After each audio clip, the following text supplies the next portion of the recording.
కర్మ సిద్ధాంతం కోసం మనతో మాట్లాడడానికి మన ముందున్నారు Siddhartha foundation founder SP Annapurna గారు, మా దివ్యగంధ. వారితో మాట్లాడి మరిన్ని వివరాలు తెలుసుకుందాం. నమస్తే మేడం. నమస్తే అమ్మా. మేడం, చాలామంది అంటూ ఉంటారు, నా కర్మ ఇలా ఏడ్చింది, నా కర్మ కాలిపోయింది, నా కర్మకి తెచ్చుకున్నాను. అసలు ఏంటి కర్మ అంటే? అసలు కర్మ సిద్ధాంతం ఎలా ఉంటుంది?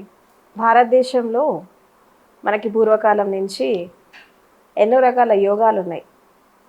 దాంట్లో మొట్టమొదటి యోగం ఏంటంటే కర్మయోగం.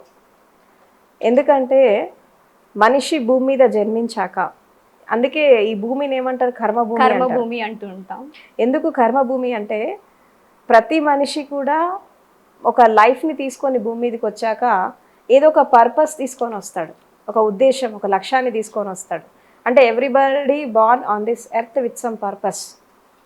ఎవరైతే ఆ పర్పస్ తెలుసుకొని, ఒక కారణంతో జన్మించి ఆ పర్పస్ తెలుసుకొని వాళ్ళు ఒక సత్కర్మ చేసి, లేదా సాధన ద్వారానో, లేదంటే సమాజ ఉద్ధరణ కోసమో, సమాజాభివృద్ధి క్రమం కోసమో ఎవరైతే ఒక పర్పస్ ఎంచుకొని వాళ్ళు జీవిస్తారో వాళ్ళు ఒక ఉద్దేశంతో జీవిస్తారు.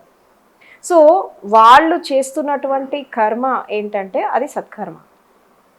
యాక్చువల్గా ఈ భౌతిక ప్రపంచంలో ఈ కొంతమంది మనుషులు, అంటే ఈ సాంప్రదాయవాదులు, తర్వాత మనకి ఆచార వ్యవహారాలు వీళ్ళు పాటించేవాళ్ళు, ఈ జ్యోతిష్ శాస్త్రం అధ్యయనం చేసేవాళ్ళు, వీళ్ళంతా ఏం చేస్తున్నారంటే కర్మని భూతద్దంలో పెట్టి చూపిస్తున్నారు.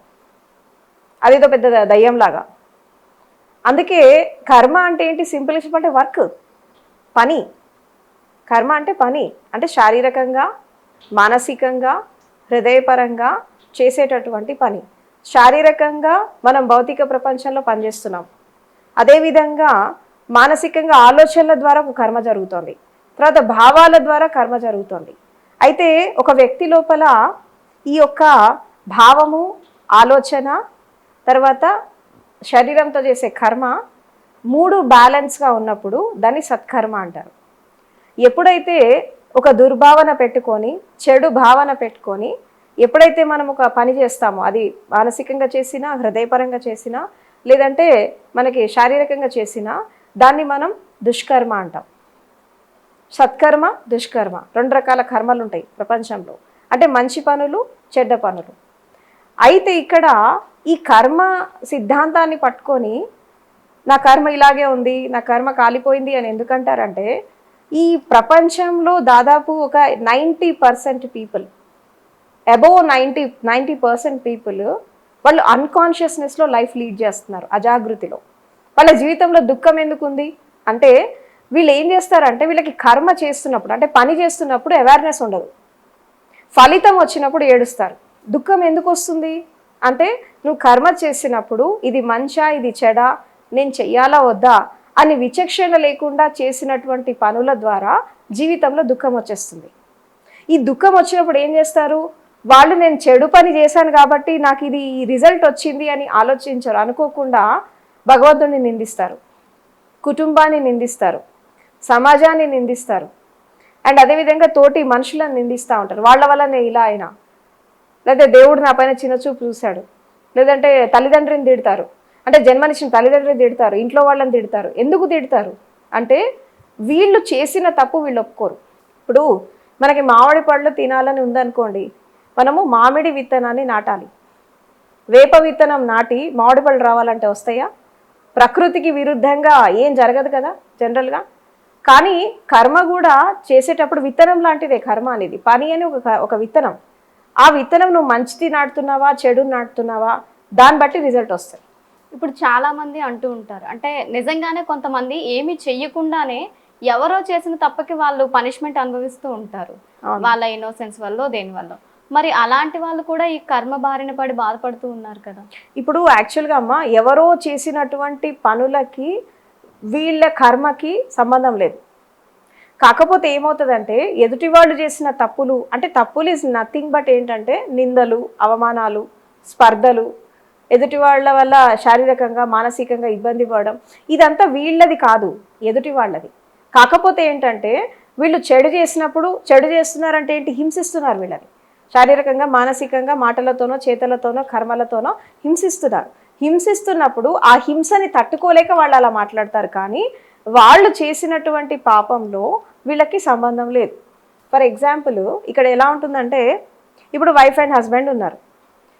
ఇప్పుడు హస్బెండ్ డ్యూటీ ఏంటి? భార్యని పోషించాలా, పిల్లల్ని పోషించాలి, కుటుంబాన్ని పోషించాలా. తర్వాత ఈ హస్బెండ్ డబ్బు ఎలా సంపాదిస్తున్నాడు అంటే, దొంగతనం చేసి సంపాదిస్తున్నాడా, మోసం చేసి సంపాదిస్తున్నాడా, అవినీతి చేసి సంపాదిస్తున్నాడా అనేది భార్య పిల్లలకు సంబంధం లేదు. నీ డ్యూటీ నువ్వు చెయ్యాలి. నువ్వు ఏం చేసి సంపాదిస్తావు అది నీకు సంబంధించింది, కానీ ఇంట్లో వాళ్ళకి సంబంధం లేదు. ఇప్పుడు మనం కొన్ని పురాణాల్లో, ఇతిహాసాల్లో మనం కొన్ని చిన్న చిన్న స్టోరీస్ మనం చూస్తున్నప్పుడు, ఒక దొంగగా ఉన్నటువంటి వ్యక్తి దొంగతనం చేసి దారిపోయి వచ్చిన వాళ్ళని దారి కాచి వాళ్ళని ఆపి వాళ్ళ దగ్గర ఉన్న నగలు డబ్బు దోచుకొని వచ్చి భార్య పిల్లలని పోషిస్తూ ఉంటాడు. అయితే ఒకసారి ఒక వ్యక్తి వచ్చేసి, నువ్వు ఇంత పాపం చేస్తున్నావు కదా, నువ్వు చేసేటటువంటి పాపంలో, నీ పాపపు కర్మలో నీ ఇంట్లో వాళ్ళకి భాగం ఉందా అని అడుగుతాడు అన్నట్టు. అప్పుడు అతను ఏమంటాడంటే, ఉంటుంది తప్పకుండా, ఎందుకంటే నేను తెచ్చింది వాళ్ళు తింటున్నారు కదా, ఈ ఎఫెక్ట్ వాళ్ళకు ఉంటుంది కదా అని అంటాడు అనమాట. అప్పుడు అతను ఏమంటాడంటే, ఇలా కాదు, నువ్వు ఒకసారి ఇంటికి వెళ్ళేసి నీ భార్య పిల్లల్ని అడుగు, నిజంగా వాళ్ళు నీ పాపంలో పాలు పంచుకుంటున్నారా, లేదంటే నీ పని నీ వరకేనా అని ఇంటికి వెళ్ళి అడగమంటాడు. ఇంటికి వెళ్ళి భార్యను అడిగితే అవి ఏమంటుందంటే, చూడు, నువ్వు నా భర్తవి కాబట్టి నువ్వు నన్ను పోషించాలా, పిల్లల్ని పోషించాలా, నువ్వు చేసే తప్పుకి నాకేం సంబంధం, నేను నీకు చెప్పలేదు కదా, నువ్వు తప్పు చేసి డబ్బు పట్టుకురా, అవినీతి చేసి డబ్బు పట్టుకురా, దొంగతనం చేసి పట్టుకురా, నేను నీకు చెప్పలేదు, నువ్వు చేస్తున్నావు, నీ కర్మకి నాకు సంబంధం లేదు అని అనేస్తుంది. అప్పుడు అతనికి ఏమంటే ఒక రియలైజేషన్ వస్తుంది, అరే నేను వీళ్ళ కోసం ఇంత కష్టపడితే నా పాపంలో వీళ్ళకి భాగం లేదు అంటే నాకు నేనే తప్పు చేస్తున్నా కదా, నేనే రాంగ్ రూట్లో పోతున్నా కదా అని ఒక రియలైజేషన్ వచ్చి ఆ వ్యక్తి ఒక మహర్షిలాగా మారుతాడు. తెలుసు కదా వాల్మీకి స్టోరీ. సో అట్లా ఏమవుతుందంటే, ఎవరు చేసిన కర్మ వాళ్ళు అనుభవించాలి. కర్మ అంటే పని అమ్మ, సింపుల్గా దీన్ని పెద్దగా చూడద్దు, పని, వర్క్. మనం ఎలాంటి వర్క్ చేస్తే అలాంటి ఫలితం వస్తుంది. ఏ విత్తనం నాటితే ఆ చెట్టు వస్తుంది. అందుకే విత్తనం వేసే ముందు ఆలోచించాలి, కర్మ చేసే ముందు ఆలోచించాలి, ఫలితం వచ్చినప్పుడు యాక్సెప్ట్ చేయవలసిందే, ఇంక నువ్వు అది మార్చలేవు. దాన్ని విత్తనము ఒక మహావృక్షం అయిపోయాక దాన్ని నువ్వు మార్చలేవు. ఇది ప్రకృతి సిద్ధాంతం కూడా అదే కదా. ప్రకృతి నియమాల ప్రకారం, విశ్వధర్మం ప్రకారం ఏంటి అంటే, భూమి స్వభావం ఏంటమ్మా, భూమి నేచర్ ఏంటి, మనం ఏదైతే నాటుతామో అదే బయటికి తీసుకొస్తుంది. ఒక విత్తనం వేస్తే ఇంకో చెట్టు అయితే రాదు కదా. అందుకే విత్తనం వేసేటప్పుడు జాగృతి ఉండాలా. మనిషి నా కర్మ, నేను ఇట్లాగే బతుకుతా, నేను ఇలాగే ఉంటా, నా జీవితం ఇంతే, నా జన్మ ఇంతే, ఇవన్నీ మాటలు ఎవరు మాట్లాడతారంటే చేతగాని వాళ్ళు మాట్లాడతారు. అసమర్థులు మాట్లాడేటటువంటి మాటలు ఇవన్నీ. ఓకే, ఒక మనిషి తప్పు చేయడం వల్ల ఒక ఫలితం వచ్చింది, చెడు కర్మ వల్ల చెడు ఫలితం వచ్చింది. ఇప్పుడు మార్చుకోవచ్చు కదా, మారచ్చు కదా. ఎలా మార్చుకోవచ్చు అంటారు? There are so many ways. ఇప్పుడు గతంలో మనం చేసినటువంటి పొరపాట్ల నుంచి ఒక గుణపాఠం నేర్చుకోవాలి.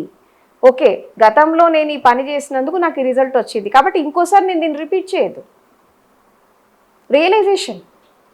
ఇప్పుడు జీవితంలో కర్మ జరిగింది, అనుభవం వచ్చింది, దాన్ని అనుభవిస్తున్నావు, దీనివల్ల దుఃఖం వచ్చిందని చెప్పి తెలిసినప్పుడు కొంచెం నీకు తెలివి, విచక్షణ, బుద్ధి భగవంతుడు ఇచ్చాడు కదా. మనిషి అనేవాడికి ఆలోచన శక్తి ఉంటుంది, విచక్షణ ఉంటుంది, వివేకం ఉంటుంది, బుద్ధి ఉంటుంది. బుద్ధిని పెట్టి ఆలోచించాలి. ఓకే, నేను గతంలో ఈ పని చేశా, దాని రిజల్ట్ నేను ఇప్పుడు అనుభవిస్తున్నాను, ఇక్కడ నేను మారాలి, మళ్ళీ ఇలాంటి దుఃఖము, ఇలాంటి రిజల్ట్ నాకు మళ్ళీ రాకుండా ఉండాలంటే నేను ఇక్కడ మారాలి. ఇక్కడ కొంచెం మార్పుని జీవితంలో మనిషి ఆహ్వానిస్తే ఎంత పెద్ద కర్మ అయినా, అది ఆగామి కర్మ కావచ్చు, సంచిత కర్మలు కావచ్చు, ప్రారంధ కర్మలు కావచ్చు, లేదా భవిష్యత్తులో రాబోయేవి కావచ్చు, అన్నిటినీ ఆపచ్చు. ఇక్కడ అన్నిటికీ కావాల్సింది మనిషికి ఏం కావాలంటే వివేకం, ప్రజ్ఞ, జ్ఞానం. వివేకము, జ్ఞానము, విచక్షణ, ఇది ఉండాలా. ఈ 3 క్వాలిటీస్ ఒక మనిషి డెవలప్ చేసుకోగలిగితే ఎలాంటి కర్మబంధనం నుంచైనా బయటికి రావచ్చు.